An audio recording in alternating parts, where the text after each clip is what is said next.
Filipenses, capítulo 2.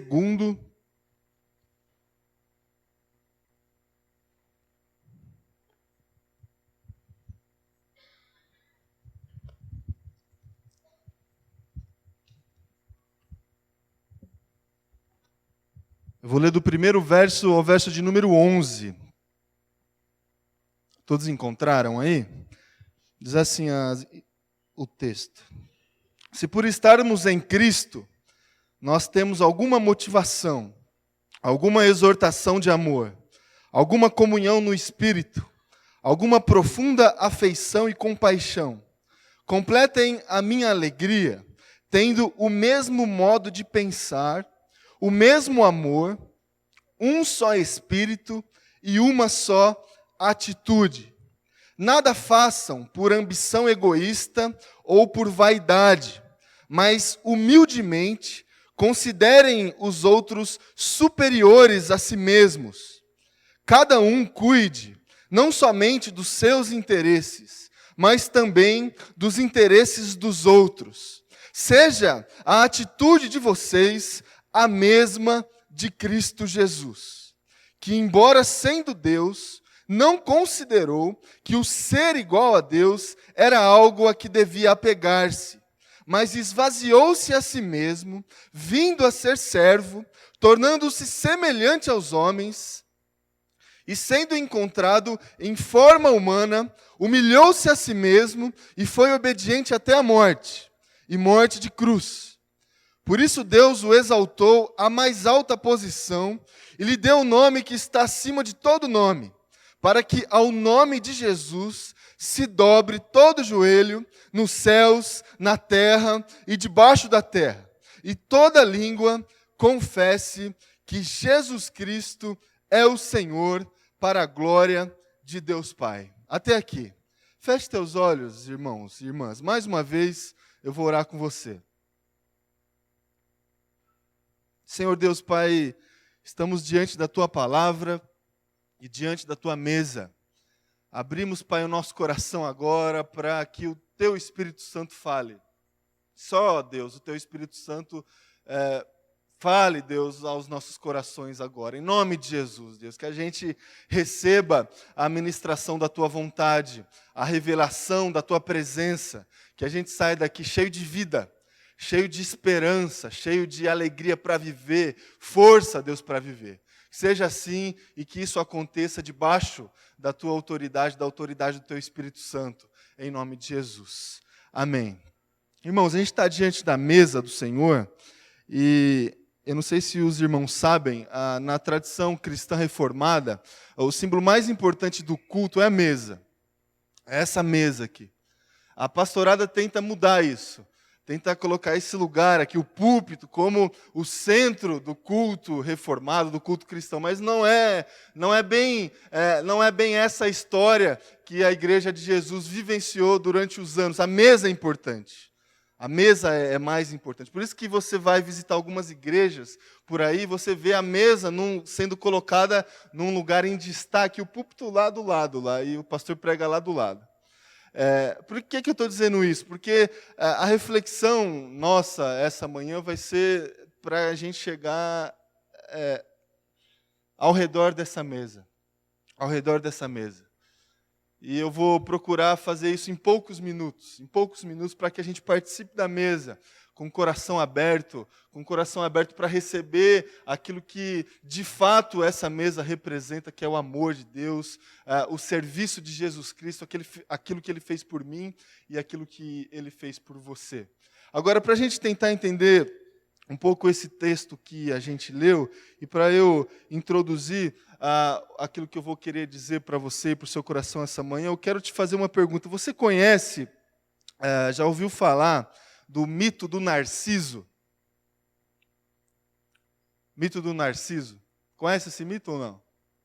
Vou ler ele aqui rapidinho para você. Segundo Olívio, Narciso era um rapaz plenamente dotado de beleza.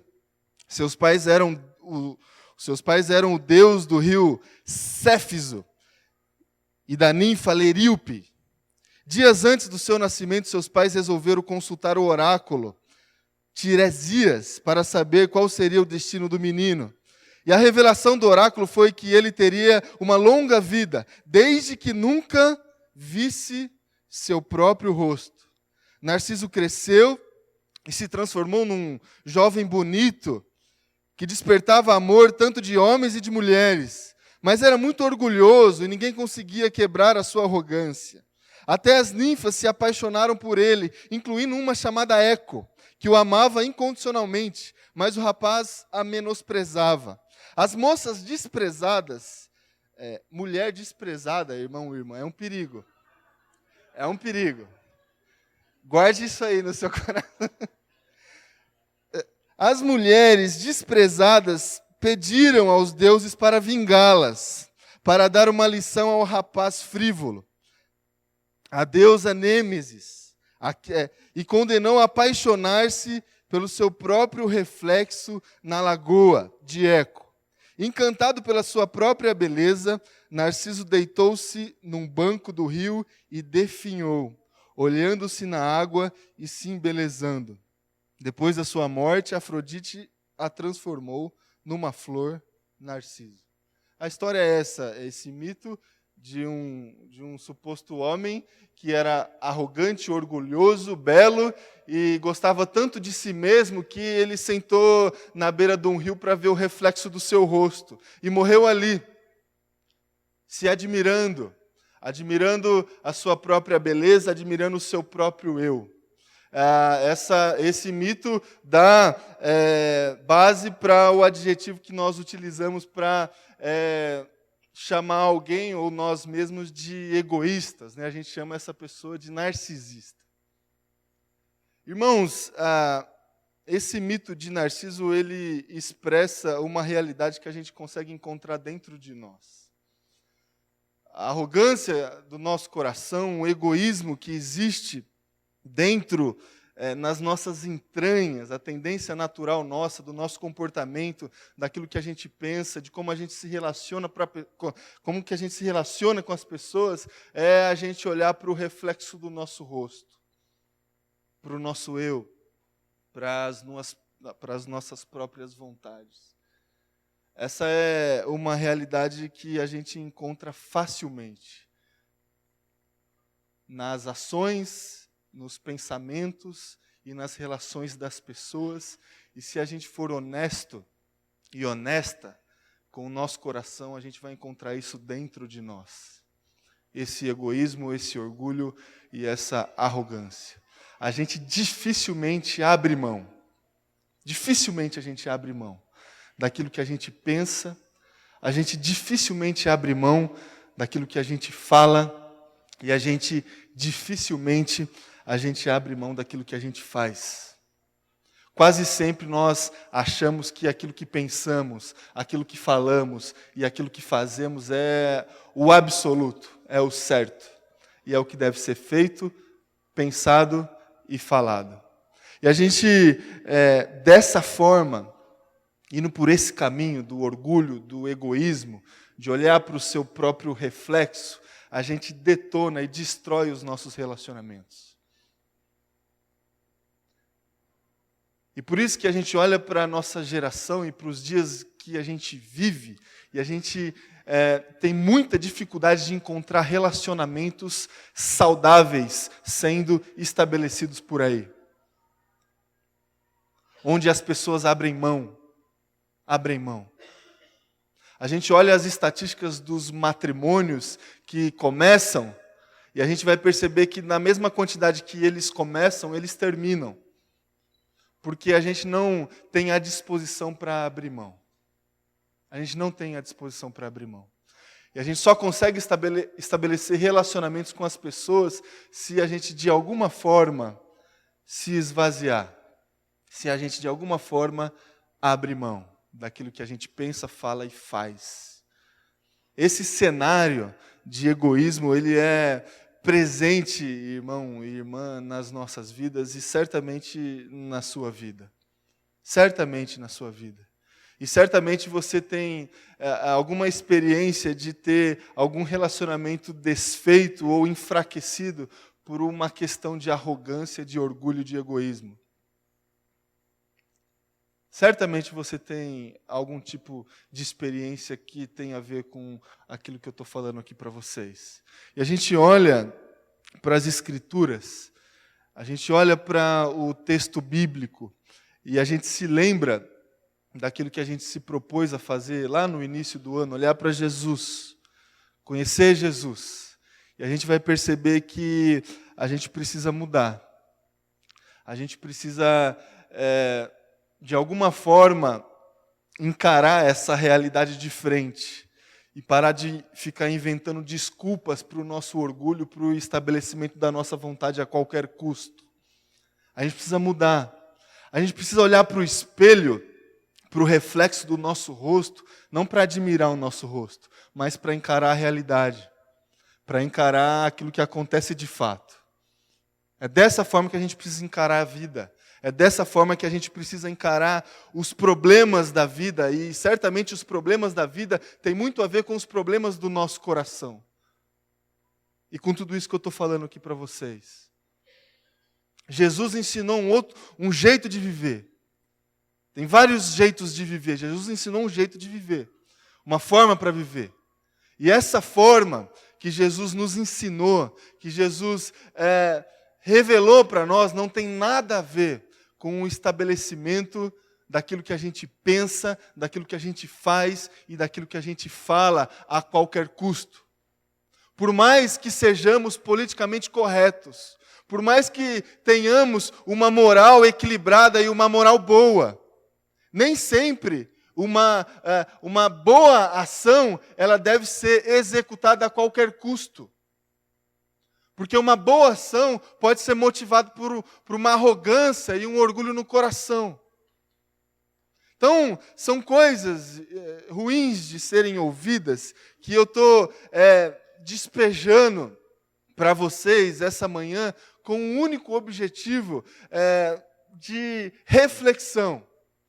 E que essa reflexão gere no seu coração algum tipo de transformação. Algum tipo de transformação. Porque nós não somos capazes de mudar aquilo que nós somos. Jesus é capaz. Cristo é capaz. Tem gente que olha para o espelho e fala, eu nasci assim, eu vou morrer assim. Tem gente que olha para o espelho e fala assim, eu faço desse jeito e vou fazer até o final da minha vida. Essas palavras são palavras malditas, porque Cristo pode mudar qualquer atitude nossa, qualquer pensamento nosso, qualquer personalidade nossa. A gente entregue a presença e o altar do Senhor, nós somos totalmente flexíveis àquilo que Deus pode fazer nas nossas vidas. Eu queria convidar você a olhar para esse texto que nós lemos, olhar para Jesus e ter a mesma atitude de Jesus como um exemplo. Como um exemplo. Esse texto que o apóstolo Paulo escreveu para a igreja de Filipos, ele vai de encontro a essa arrogância e esse orgulho que a gente encontra dentro do nosso coração. O texto, eu vou voltar para ele, para o versículo 1, diz o seguinte, se por estarmos em Cristo Jesus, nós temos alguma motivação, alguma exortação de amor, alguma comunhão no Espírito, alguma profunda afeição e compaixão, completem a minha alegria, tendo o mesmo modo de pensar, o mesmo amor, o mesmo Espírito e a mesma atitude. O que é isso? O que significa ter o mesmo modo de pensar, o mesmo amor, o mesmo Espírito e a mesma atitude?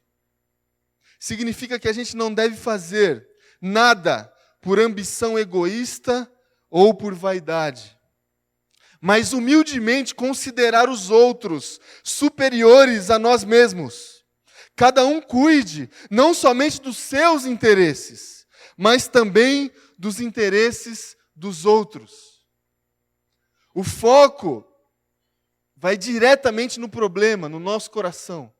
Dizem que a raiz de todo pecado é orgulho e arrogância. A raiz de todo pecado é orgulho e arrogância. E esse texto do apóstolo Paulo, ele vai lá na raiz. Vai lá na raiz. O mesmo modo de pensar, o mesmo amor, o mesmo espírito e a mesma atitude. O que é isso? A gente resume tudo isso em fazer as coisas olhando para os interesses dos outros. E tendo a mesma atitude de Cristo Jesus. Versículo 5: seja a atitude de vocês a mesma de Cristo Jesus. E qual foi a atitude de Cristo Jesus? Versículo 6. Jesus, embora ele sendo Deus, Jesus era Deus, a gente crê nisso. Ele não considerou que o ser igual a Deus era algo a que devia apegar-se. A gente conversou um pouco sobre isso na aula, na classe de liderança. Jesus poderia se apegar nisso tranquilamente, ele era Deus. Ele poderia se estabelecer diante das pessoas com o seu poder, com a sua fama e com a sua riqueza. Ele não fez isso. Ele considerou que o fato dele ser Deus era algo que ele não deveria apegar-se.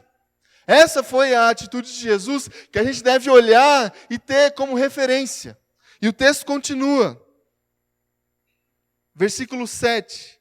Esvaziou-se a si mesmo, vindo a ser servo. Qual foi a atitude de Jesus? Ele serviu.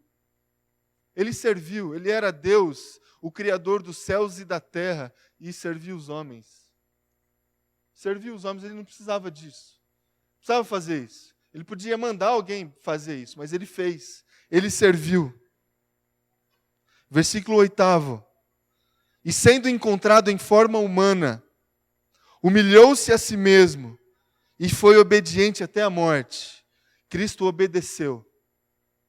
Cristo obedeceu. E a morte de cruz. Queria, irmão e irmã, olhar para essa mesma atitude de Jesus Cristo e trazer para o meu coração e para o seu coração alguns desafios práticos para que a gente consiga encarar essa realidade de frente. Encarar esse problema de frente. Olhar para o espelho e encarar o problema e não admirar aquilo que a gente vê. Alguns desafios práticos que têm a ver com esse texto que nós lemos. O primeiro, desapego. Desapego. Versículo 6. Cristo considerou que o fato dele ser igual a Deus era algo que ele não deveria apegar-se. Quantas coisas, irmãos e irmãs, nós somos apegados, que a gente não abre mão de forma alguma. De forma alguma. A gente precisa assumir esse desafio do desapego. Faça um exercício aí no seu lugar. Pense qual foi a última coisa que você abriu mão na sua vida. Que você fazia questão que acontecesse. Que você fazia questão que acontecesse do seu jeito. Ou que fosse guardado porque você achava que deveria ser guardado. A gente aprende com Jesus que a gente deve encarar a realidade e o problema de frente com desapego. Com desapego. E às vezes, o desapego de algo legítimo. De algo legítimo. Às vezes a gente baseia o politicamente correto para justificar as nossas ações a qualquer custo. É correto fazer isso. É certo fazer isso, então tem que ser feito. Jesus era Deus. E ele se apegar ao fato dele ser Deus era algo legítimo. Era algo legítimo. Só que ele considerou que isso era algo que ele não deveria apegar-se. Desapego, irmão e irmã, é um desafio que a gente precisa assumir. Se a gente quiser encarar o nosso orgulho e a nossa arrogância de frente. O segundo desafio, esvaziamento. Cristo, versículo 7, ele se esvaziou. A teologia cristã chama essa realidade de kenosis. Jesus, Deus, Jesus, natureza divina, se esvaziando, sendo homem, habitando entre nós, vivendo como nós, sendo confundido como um de nós. Ele se esvaziou. Ele saiu do trono, ele desceu do trono para viver aqui entre nós. Ele abriu mão do seu poder, da possibilidade do potencial da sua fama, e ele abre mão de toda a sua riqueza para viver entre nós, para passar dificuldade como nós, para sofrer como nós, para chorar como nós, para se relacionar como nós. Ele não precisava de nada disso, mas a decisão que ele tomou por amor foi a de se esvaziar, colocar de lado a sua própria vontade, a sua própria condição, para nos amar, para estar no meio de nós. E se a gente quiser ter a mesma atitude de Cristo Jesus, que se esvaziou, a gente precisa assumir esse desafio também, de se esvaziar. Às vezes descer do trono, às vezes deixar de lado, às vezes colocar o outro e obedecer aquilo que o outro quer. Se esvaziar. Acalmar um pouco o ímpeto que surge todos os dias dentro de nós, fazendo com que a gente faça só aquilo que a gente quer. Se esvaziou. Por amor. Terceiro desafio que eu trago para o coração dos irmãos é do serviço. Versículo 7 também. Cristo se esvaziou e serviu como servo. Cristo serviu. E se tinha algo que ele não precisava fazer, era servir. Ele serviu. A gente olha para Cristo, a gente olha para o ministério de Jesus, todas as passagens de Cristo Jesus, a gente vai perceber um Deus que serve e que choca por isso. Chocou por isso. Como pode o Deus, o Criador de todas as coisas, Criador dos céus e da terra, servir, lavar o pé das pessoas, ir atrás de pessoas totalmente subjugadas e vítimas de preconceito da sociedade? Jesus serviu. E por muitas pessoas não foi reconhecido como Deus por isso. E se quisermos ter a mesma atitude de Cristo Jesus, a gente precisa servir. Servir. Se colocar à disposição. Ter um posicionamento que se coloca à disposição e não exige. Que faz a afirmação, o que eu posso fazer? E não faz o questionamento, o que está sendo feito não está bom para mim. A gente olha, irmão e irmã, para dentro dos ambientes das igrejas e a gente percebe que tem muita gente frequentando igreja e a gente sabe disso. Isso é fruto desse orgulho, dessa arrogância que insiste em fazer parte do coração das pessoas. Tem muita gente que procura a igreja para ser servido e servida. E muda de igreja por causa disso, porque não tá satisfeito com o que está sendo oferecido para ela. Isso não tem nada a ver com igreja, irmão e irmã. Tem nada a ver. Igreja, a posição dos cristãos, dos discípulos de Jesus é a seguinte: o que eu posso fazer? O que tem para fazer que eu posso fazer? Eu estou aqui, eis-me aqui. Estou aqui para o serviço. Eu estou aqui para o serviço. Tem muita coisa que precisa ser feita, tem. Tem muita coisa que está sendo feita, talvez de uma forma equivocada, tem. Mas o que eu posso fazer? O que eu posso fazer? Jesus Cristo serviu. E é exemplo por isso. E o desafio que temos diante desse modelo de Jesus Cristo, e do desafio do apóstolo Paulo de ser igual a Jesus, de termos a mesma atitude de Jesus Cristo, é o desafio do serviço. Jesus serviu e serviu até o fim, até a morte. Um quarto desafio é a humildade. Versículo 8. Jesus Cristo fez tudo isso. Ele desapegou-se. Ele se esvaziou. Ele serviu com humildade no coração. Humildemente ele se entregou. Humildemente ele se entregou. A gente precisa aprender com Jesus também acerca da humildade. De considerar, de dar valor no outro, naquilo que o outro faz e naquilo que o outro é. Reconhecer. Reconhecer. Reconhecer coisas boas que outras pessoas fazem também. Reconhecer ações boas de outras pessoas. E para que a gente faça isso, a gente precisa de humildade. E não somente reconhecer o bom do outro, mas reconhecer o ruim de nós. Aquilo que nós fazemos que a gente não sabe fazer. Aquilo que a gente tenta fazer e a gente não sabe fazer. Ou aquilo que a gente faz e fez errado. Pedir perdão. Para pedir perdão, a gente precisa de humildade. Para reconhecer erro, a gente precisa de humildade. Para reconhecer acerto, a gente precisa de humildade. Jesus Cristo, humildemente, Ele fez tudo o que fez.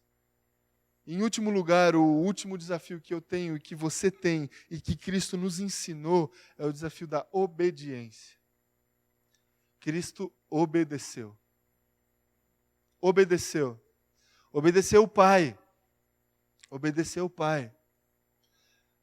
A criação estava perdida. Perdida. O destino era a morte certa. A morte certa. Por quê? Por causa do orgulho e da arrogância. Se a gente voltar lá atrás, no relato da queda do homem, o que a gente vai encontrar? Orgulho e arrogância. Orgulho e arrogância. O que Deus fez para nos resgatar desse orgulho e dessa arrogância? Ele nos amou. E qual que foi a prova desse amor de Deus por nós? Ele enviou o seu Filho. E por que tudo isso aconteceu? Porque o Filho obedeceu. O Pai enviou e o Filho obedeceu. E Ele obedeceu até o fim. E se a gente quiser ser parecido com esse Jesus Cristo, a gente precisa obedecer. Obedecer. E a gente vive numa sociedade que costuma relativizar muitas coisas. E nós somos inteligentes, irmãos. Isso, por um lado, é bom e, por um outro lado, é ruim. Né? Dizem que a ignorância é uma bênção. A inteligência pode não ser uma bênção, porque nós somos tão inteligentes, entre aspas, que a gente vai se organizando de tal forma que a gente faz aquilo que a gente quer sem culpa nenhuma. Sem culpa nenhuma. A gente relativiza tudo. E para fazer algo que a gente quer, a gente encontra na nossa inteligência, na nossa capacidade argumentativa, uma base para isso. E na história da igreja a gente vai encontrar muitas coisas a esse respeito. As pessoas fazendo o que elas querem e encontrando base para isso.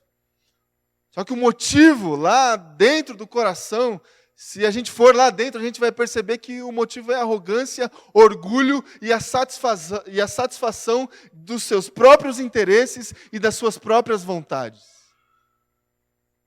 A gente precisa se policiar muito em relação a isso. Nunca tirar o espelho diante de nós. Nunca. E saber aquilo que a gente deve fazer e aquilo que a gente não deve fazer. Eu olho para alguns movimentos cristãos por aí e eu não consigo perceber algumas coisas que não pode ser feito, porque tudo pode ser feito. Tudo pode ser feito. E eu penso que não é assim que as coisas devem acontecer. Não é assim. Existe uma direção. Existe um limite para tudo. Existe o outro. Existe a vontade do outro. Existe o escândalo que pode acontecer no coração do outro, por aquilo que eu penso e por aquilo que eu faço. Então eu preciso me policiar o tempo todo. E não ficar expressando a minha vontade, as minhas elucubrações o tempo todo. Aquilo que eu acredito e acho que as outras pessoas precisam acreditar também.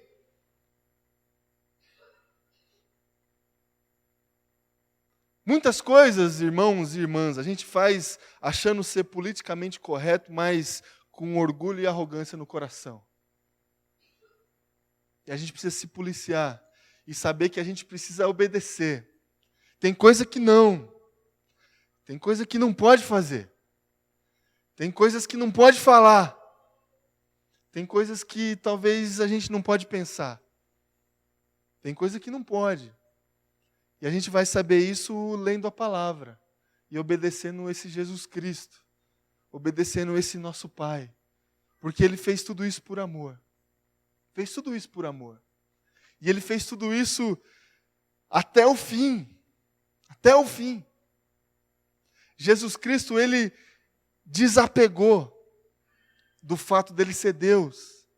Jesus Cristo, Ele se esvaziou. Jesus Cristo, Ele serviu.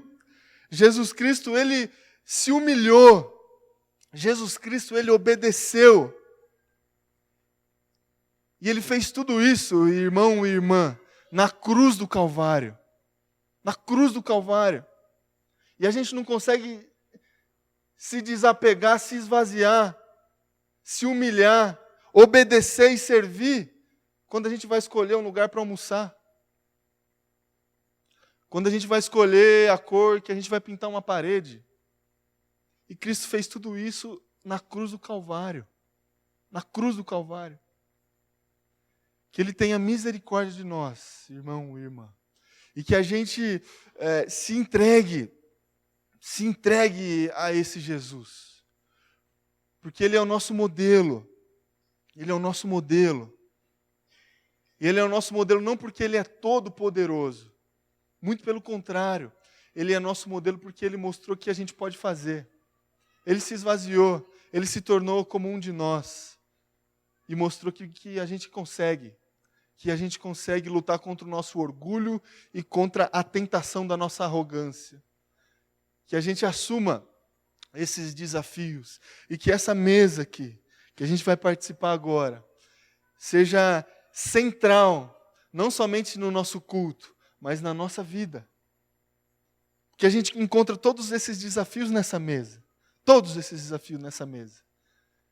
E a gente pode viver a nossa vida olhando para essa mesa. E essa mesa serve para nós como um espelho, para mostrar quem nós somos, e qual que é a realidade do nosso coração, e qual que é o nosso inimigo. Qual que é o nosso inimigo? Por isso que a palavra de Deus nos mostra que o nosso inimigo não é o diabo, os principados e as potestades. Quem é o nosso inimigo? É o nosso orgulho e a nossa arrogância. O desafio é ter a mesma atitude de Cristo Jesus. Que seja assim na minha vida, na sua vida, em nome de Jesus. Feche teus olhos, vou orar com você.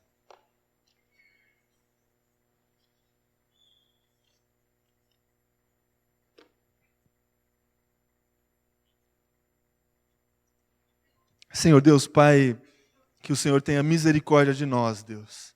Nós nos colocamos na Tua presença agora, reconhecendo, Pai, o nosso pecado, reconhecendo, Deus, que esse nosso pecado é fruto do orgulho e da arrogância do nosso coração, reconhecendo, Pai, que quase sempre, Deus, a gente não abre mão de nada, daquilo que a gente pensa, daquilo que a gente fala, daquilo que a gente faz. Nos perdoe, Pai.